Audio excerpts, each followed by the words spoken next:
r/NoSleep. Posted by u/ThatWoodenCatStatue. Whatever's going around our town isn't just the flu. I kinda figured as much when I saw sweet old Margie Goldman tear the door of my coworker Chevelle clean off its hinges. God damn it, dude, I just got the doors painted to match the body, Sam said as the geriatric lady ravaged his car. I'm a little more worried about Margie than your car, man, I replied, heading to the concession stand so I could call for help. I wasn't really sure if I should call the police or the old folks' home. She was just a decrepit, little thing anyways. I was a little irritated that it hadn't even been an hour since I clocked in that some bullshit of this magnitude was already happening. For reference, I work at the park in our little town. Groundskeeping and all that. Before I could get to the small, brick building, I noticed Sam stomping over to the elder woman. Hey lady. Get your foo. He stopped, taking a couple steps back as she turned to face him. Her irises were noticeably dimmer, the whites of her eyes taking over like the gnarliest case of glaucoma one could imagine. If that wasn't enough to send Sam and I scurrying into the confines of the concession stand, then maybe it was the demonic, guttural scream which emerged from her veiny throat shortly thereafter. Sam took another step back as she got down on all fours, moving with more grace than I'd ever seen in any of the early morning walks she would take. Sam turned tail, darting for the stand as I stood waiting with the door open.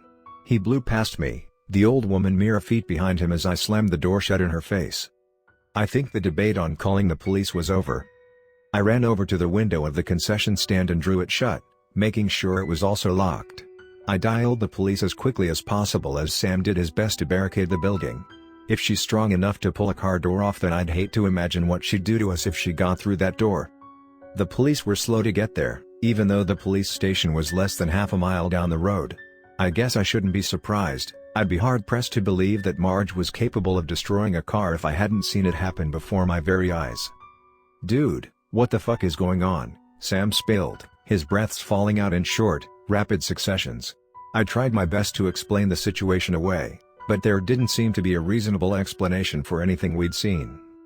I'm not sure how long it was, maybe 15 or 20 minutes, before the police finally arrived.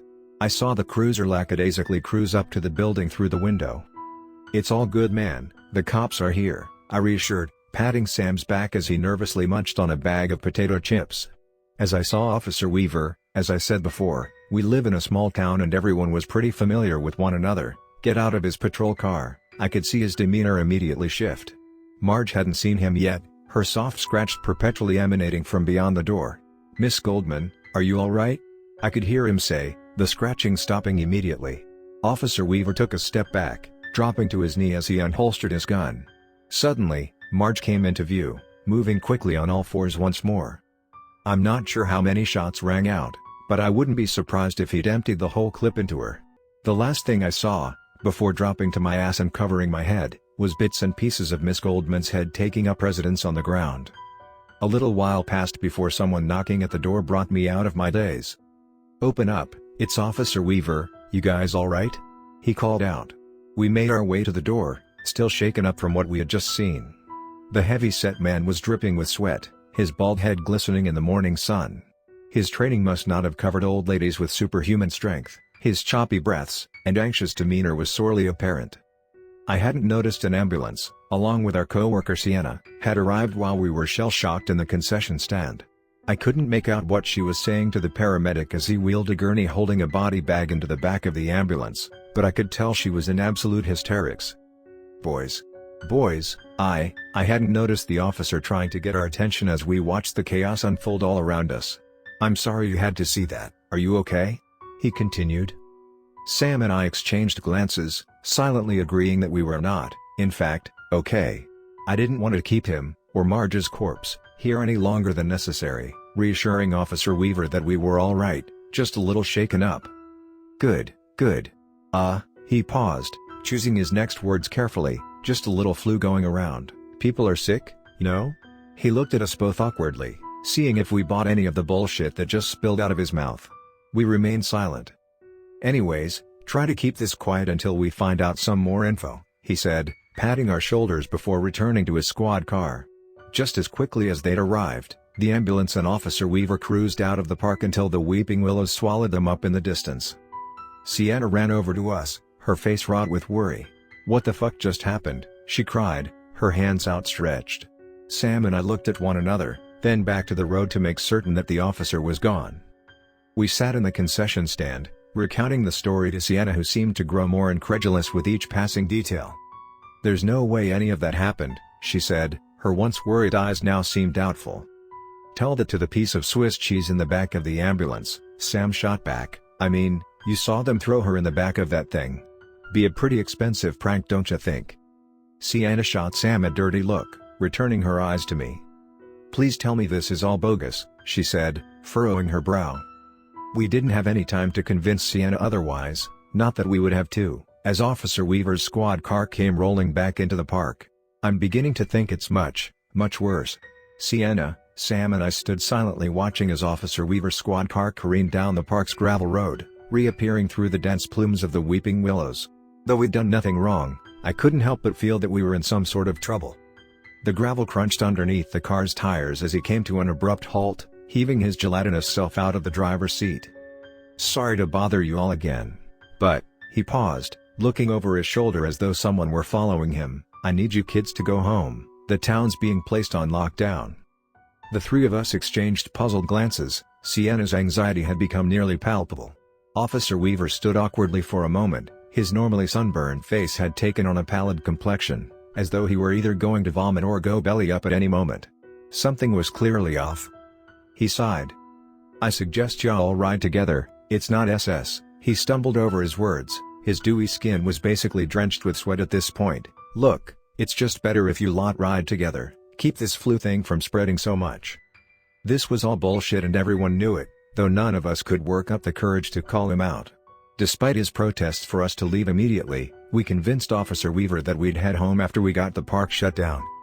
"Just hurry up with it and give me a call if you see anything else weird going on, understood?" he instructed, giving us a weak smile. We simply nodded. He plopped down once more in the driver's seat before disappearing beyond the trees once more. "Well, there you have it, Sienna," Sam said as he threw up his arms, "we aren't bullshitting you."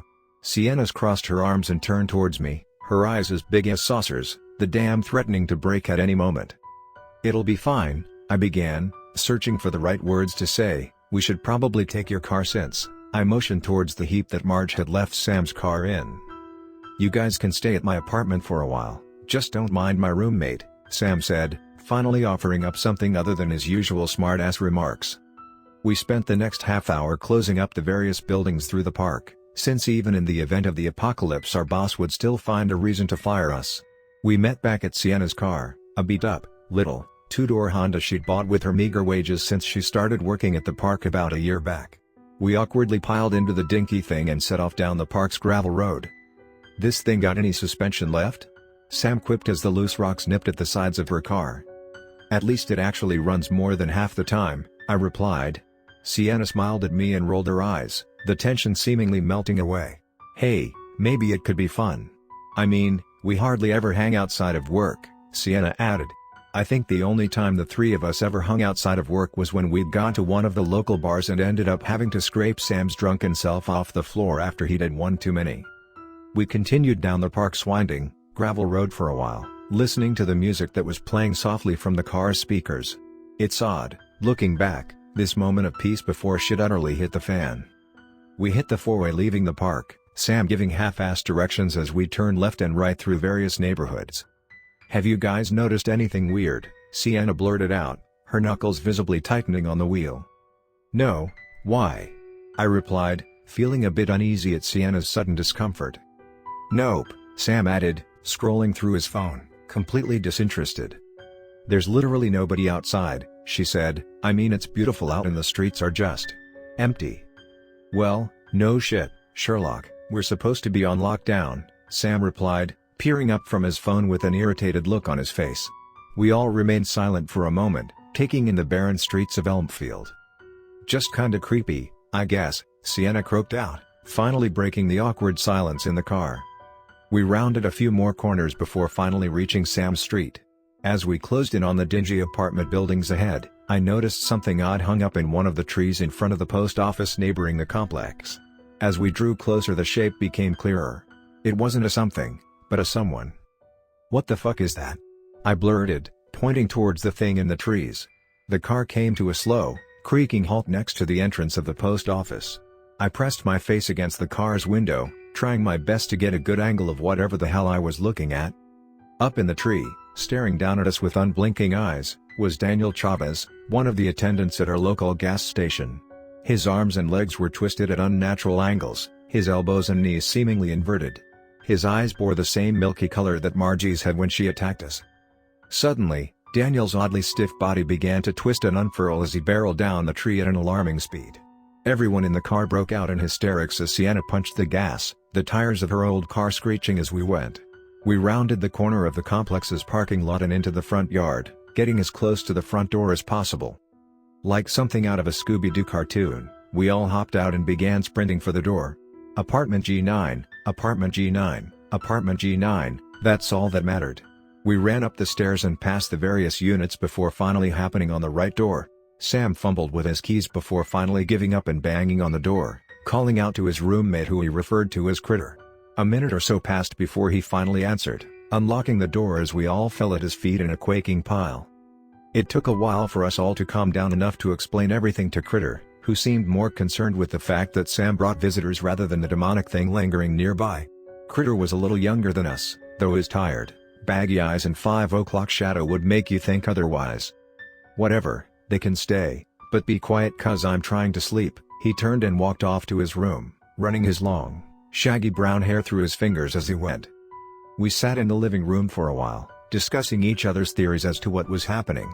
The television buzzed quietly in the corner of the room as we spoke. Our local news channel seemed to be down. I paid no mind to Sienna as she walked off to answer a call, making mindless small talk with Sam as she went. I'm not sure how long passed before Sienna finally returned, immediately noticing the sickening pallor her skin had taken on. "Dude, are you good? Do you need any water?" Sam asked, noticing Sienna's bizarre disposition. Slowly, she turned her head to meet our gaze and opened her mouth to speak, though nothing came out. Instead, she retched, gagging as she placed her hand over her mouth. I jumped up from the couch and knelt beside her, placing my hand on her shoulder. After asking if she was okay a half-dozen times, after offering her water and a bed to lie in, she was finally able to speak. "This isn't good, this isn't good, this isn't good," she kept repeating to herself. I held Sienna as she pulled at her hair, trying to stop herself from hyperventilating. Suddenly, she met my eyes, her gaze as serious as a heart attack. My mom tried to come visit but the town's entirely barricaded." She paused, looking down at the floor. "They told her we're infected with a deadly virus."